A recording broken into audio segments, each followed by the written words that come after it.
Welcome back to EDH Deck Building. I am your host, Demo, and these are 5 cards that I think could see a little bit more play in the Commander format. And as I've done in this series, I'm talking about cards that a lot of people probably know exist. There's no secrets here that people aren't already aware of. However, it is more of cards specifically fitting with certain commanders that maybe people might not have thought of before. So for example, let's start out at number 5 with Necrologia. 3 black instant. Cast this spell only during your end step. As additional cost to cast this spell, pay X life, draw X cards. However, you can only cast this spell during your end step. This is a fantastic card draw option. I think it is sort of an homage to Necropotence, right? When they made this card, they were thinking of that. The whole idea of casting it during your end step, very similar to Necropotence, where if I pay 20 life, I can draw 20 cards, which for 5 mana, of course, is incredible. But because I'm doing it during my end step, just like with Necropotence, if I go over my hand size, I have to discard down to hand size, and I likely won't be able to cast anything during my end step, unless of course it is at instant speed. But where this card is extra good, first of all, I just think it's a great card in the format as a card draw option, especially if you don't mind paying the life. If you have something like a Reliquary Tower or possibly a Thought Vessel, of course you won't have to discard to hand size, and a lot of decks are playing those cards. But where I specifically think it's an extra good fit is if you want stuff in your graveyard or you want to be discarding, right? If I am in a discard theme in black and I have some effect out like a Bone Miser that is giving me some advantage to discarding cards, this is a good thing, right? I can pay 20 life, draw 20 cards,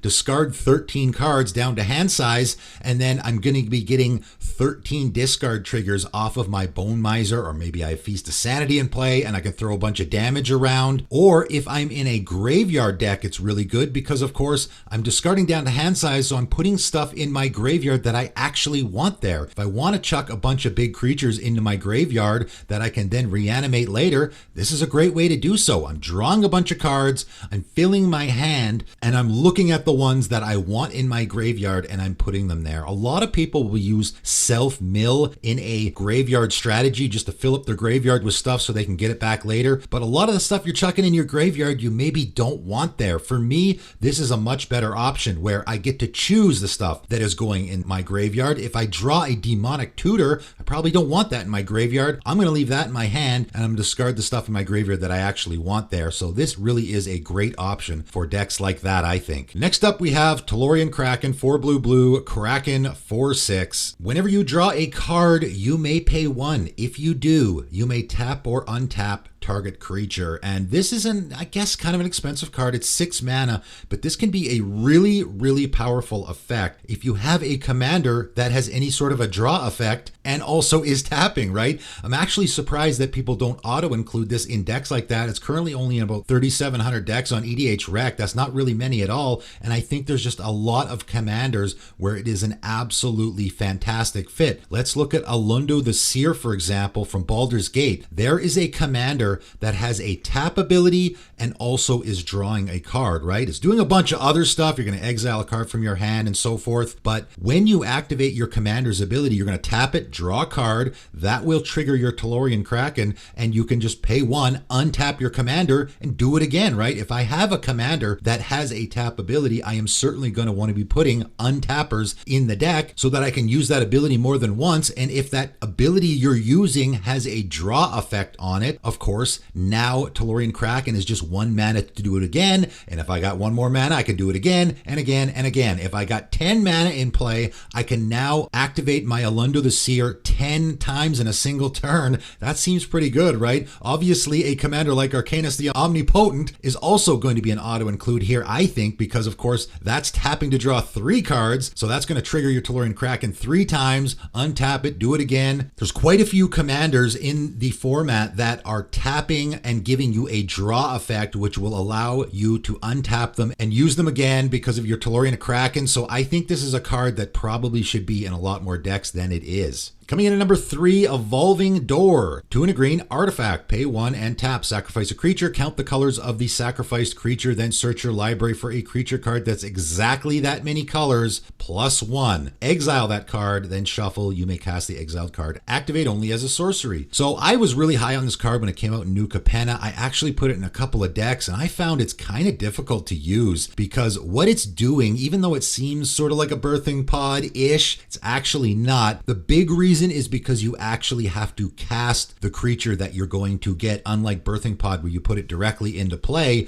So for that reason, when I activate my Evolving Door, I got to make sure I have enough mana open to cast the creature that I'm getting. Also, the number of colors thing can get really difficult, right? It's the number of colors of that creature plus 1. So if I have my Evolving Door in my mono green deck, it's likely that I'll never be able to use it because I'm going to sacrifice a green creature to go look for a creature that is 2 colors, which of course I'm not going to have any in my deck. So it's not going to be a great fit there unless you're using it in the way that I am talking about here today, which is sacrificing tokens. That's where I think that this card can be used a lot more. And there's a ton of commanders in the commander format that are creating tokens. So first off, this will actually work in a green deck, a mono green deck, if your commander is creating colorless tokens, because of course that token that you are creating has no colors at all. So that many colors plus 1 means that you can now go get a mono green creature out of your deck, which of course is every creature in your deck. So if you have a mono green commander that is creating colorless tokens, there's a couple. Now I can sacrifice those tokens, which I'm likely going to be spitting out over and over again, to go get any creature out of my library, which I can then cast. And then you just have to make sure as you go up from there with the color combinations that you are fitting the colors of the token that you are making, right? So for example, if I now am spitting out tokens that are 1 color, like with Thaldorn Dread Wolf Herald, that's making a green wolf token, but I'm in a Gruul deck. So now I can sacrifice those green wolf tokens to get any 2-color creature out of my deck. If I'm in an Amara Soul of the Accord deck, which I think this is a pretty great fit. Remember, your Evolving Door doesn't care about mana value here at all. I can sacrifice my 1/1 white soldier token to go get a 2-color creature out of my deck that is any mana value at all, as long as I can cast it, right? Maybe I'm in a Chatterfang Squirrel General deck, which is spitting out those green squirrel tokens. They are 1 color,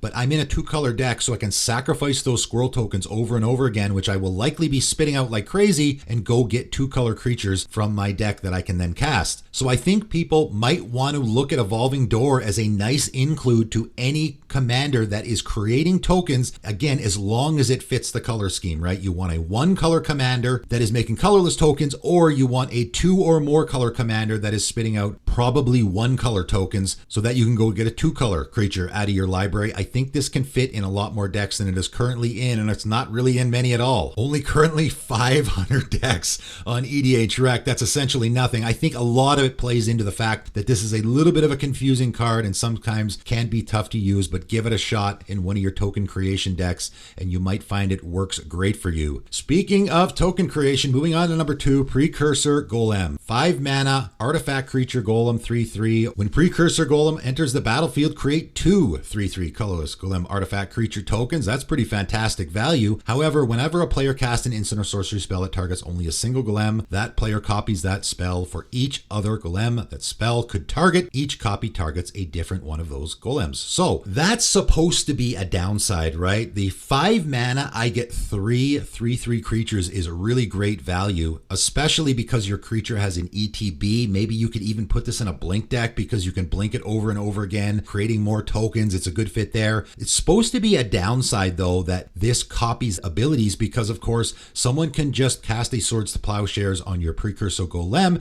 and it will wipe out all the other ones as well, right? Not necessarily a good thing, although I guess you will gain a little bit of life. Where I think this card is particularly good, and it does get used in the format, of course, it gets used a lot in Golem Tribal, which I don't know if that's necessarily a good fit, again, because you can get completely blown out. Where I think it's extra good is where you want to be copying spells, and that's where I think people might be missing out on this a little bit, where it can be a great fit. So for example, a feather deck, right? What a feather deck is doing a lot is, of course, casting spells that are targeting your own creatures. And of course, because of your feather, you're going to be getting them back, and a lot of people will put value cards in there that are cantrips, like an Expedite, of course, is in almost every single feather deck. Target creature gains haste until end of turn, and you get to draw a card. So you cast this targeting your feather, give your creature haste, and then you're going to get it back and you get the card draw. If I have a Precursor Golem in my feather deck, now I can use any of those cards to target my Precursor Golem, and it's going to target all the other golems I have in play. So even if I just have the 2 tokens that I'm making, now I'm going to copy it for each of those and draw more cards. So it's more card advantage for you. And what a lot of people might miss about feather is you don't have to target your feather with those instants and sorceries. You can target any creature you control and it will get exiled and you will get it back. So I really like Precursor Golem in a feather deck because it really fits with what a lot of people are doing in that deck. Another place it's a great fit, I think, is a copy spell theme in general. Any commander that wants you to be copying spells, of course, if you target your Precursor Golem, you're going to be copying spells. How about we put it in an Errant Street Artist deck, right? A lot of people might be trying to figure out how to make that commander work. I think Precursor Golem is a great fit there because, of course, you're going to pay 1 and a blue and tap your commander to copy target spell you control that wasn't cast. And of course, the best way to do this is to copy a spell that you've already copied. So if I target my Precursor Golem with a spell, it's going to copy and go onto the stack so that I can then use my commander's ability to copy it again, right? So Precursor Golem might be a great fit in any theme where you're already doing the copy spell theme because it's just going to give you another option for copying spells, right? Might want to look at it for decks like that. And I'm going to end off today with a card that everyone is very familiar with in the format, Approach of the Second Sun. But again, I'm not using this in the typical way that people would think. I'm using it in a different way, or at least bringing it to people's attention that there might be a different kind of deck that people can be using this card. So of course, 6 and a white sorcery. If Approach of the Second Sun was cast from your hand and you've cast another spell named Approach of the Second Sun this game, you win the game. Otherwise, put Approach of the Second Sun into its owner's library 7th from the top and you gain 7 life. So it's a very popular win con in the format. It's in 46,000 decks. That is actually a lot. However, if I'm on EDH Rec looking at the commanders that are playing this card, almost every single one of them is a Azorius commander that is probably doing a control theme, right? Or it's in a Huggy, or it's in like a Pillow Fort type of strategy. Pramicon Sky Rampart, very common win con in that deck, where I'm just locking down the board so I can slow people down and just eventually get to my Approach of the Second Sun that second time, right? That is almost entirely where this card is used in the format, and I think there's actually a really interesting way you can use this card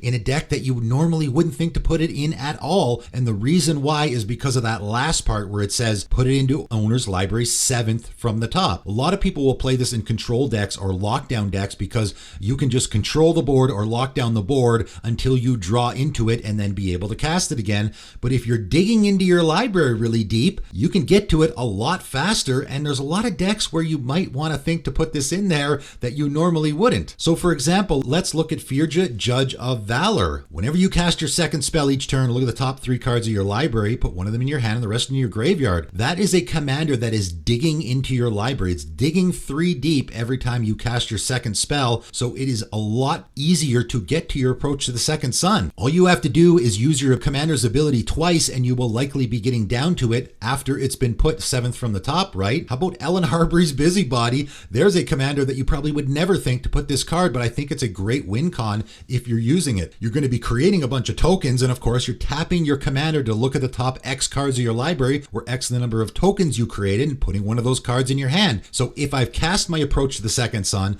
the following turn I create like 5 or 6 tokens. Now I can tap my commander and I'm going to be digging right down almost to my Approach to the Second Sun with just 1 activation of my commander. So now I can cast it again. In a deck where you normally wouldn't be doing stuff like that, it can be a nice surprise win con that your opponents won't be expecting, right? How about Commander Liara Potir? Whenever you attack, spells you cast from exile this turn cost X less to cast, where X is the number of players being attacked. Exile top X cards of your library. Until the end of your turn, you may cast those spells. Might be a great include in that deck. Not only are you digging through the top of your library, so you're getting to it that second time a lot faster, but it's also reducing the cost as well. I think it's a pretty good fit there. Even a commander like Mael of the Anima might seem like a weird fit there, but again, it could be a bit of a surprise for your opponents because they aren't expecting it in a creature heavy deck, right? You are looking at the top 5 cards of your library, and when you do so, you're putting the rest on the bottom of your library in random order. So if I cast my Approach of the Second Sun, I'm putting it 7 deep. On my very next turn, I'm drawing a card. When I activate my commander's ability, now I'm digging 5 deep and putting a creature into play and the rest on the bottom of my library, which means the very next card is my Approach of the Second Sun, and I can cast it on my very next turn. So I know it might seem like a silly fit in a deck like that where you're not really doing that at all, but it is a pretty good win con in the format, obviously, and sticking it in a deck where you normally wouldn't see it might actually be a good thing. Any commander that is digging through the top few cards of your library, you're going to get to it a lot faster, so you might want to think about putting it in a deck like that. But that is it for today. Just 5 more cards that you might want to consider for your commander decks. If you are thinking of purchasing any of these cards, I do have a TCG Player link. You can give it a click if you want to grab any of these cards from tcgplayer.com. It helps support the channel, but that is it for today, and thanks for tuning in.